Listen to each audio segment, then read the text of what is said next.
Bom, ainda existe polêmica em torno do Airbnb. Não só em relação a condomínio se pode, se não pode, essa confusão toda que a gente tem acompanhado, mas também o seguinte, se ele impacta ou não o preço dos aluguéis mais extensos. E nós tivemos uma notícia dizendo que ele impacta sim, principalmente na cidade do Rio de Janeiro. Dr. Rodrigo Carpati, que é um advogado, especialista, ele é da Comissão de Advocacia Condominial da OAB, São Paulo, está aqui conosco. Doutor Rodrigo, muito obrigado por atender aqui o Jornal Nova Brasil.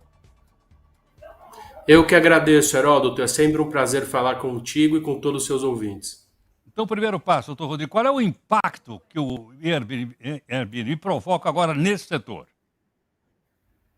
Então, eu acho que a gente tem que separar em dois. Primeiro, o impacto para o mercado de locação a longo prazo, porque a partir do momento em que os proprietários verificam que existe uma rentabilidade maior quando você faz uma hospedagem atípica, como a justiça chama, ou seja, se aluga por um dia, 2 dias, é igual você ir num hotel. Quanto mais tempo você fica, se você locar ali uma residência a 30 dias, vai pagar menos do que se você locar uma diária.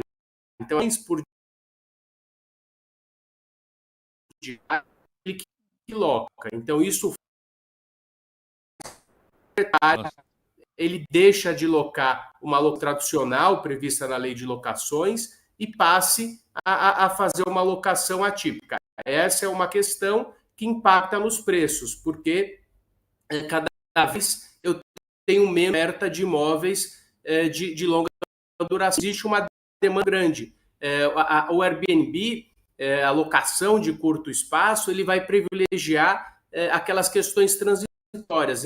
Então, que eu quero passar uns dias de forma turística ou eu vou a trabalho. Em contrapartida, nós temos pessoas que se estabelecem de forma permanente ou por um período mais longo. Então, isso impacta. Essa é uma questão. A outra questão é justamente o fato do impacto na vida residencial de um condomínio, onde tem pessoas que estão ali de forma transitória e que buscam somente uma hospedagem e aproveitar dos recursos daquele local, contrariando as normas daquele condomínio e daqueles que estão ali vivendo permanentemente. Acho que essas são as duas questões mais importantes.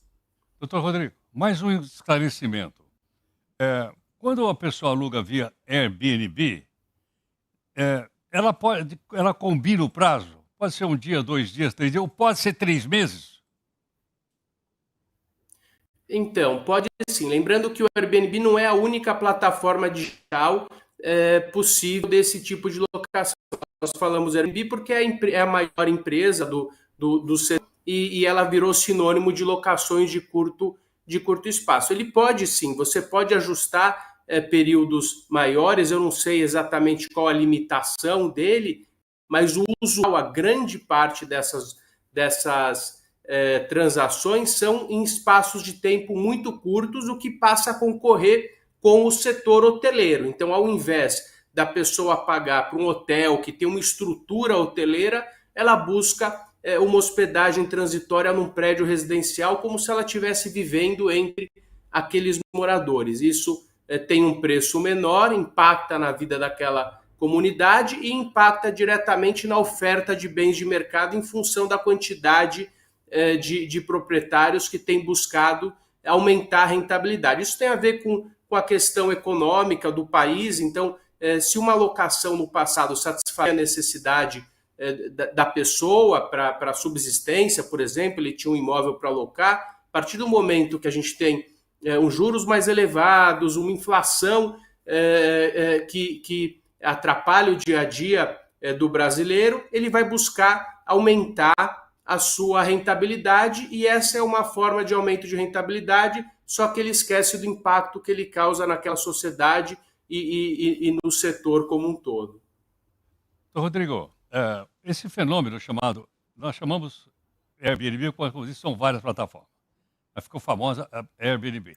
É um fenômeno global, porque eu vejo que muita gente também que viaja para o exterior, até para países dito ricos, que em vez de ir pro hotel, ele aluga no Airbnb. Então lá também loca.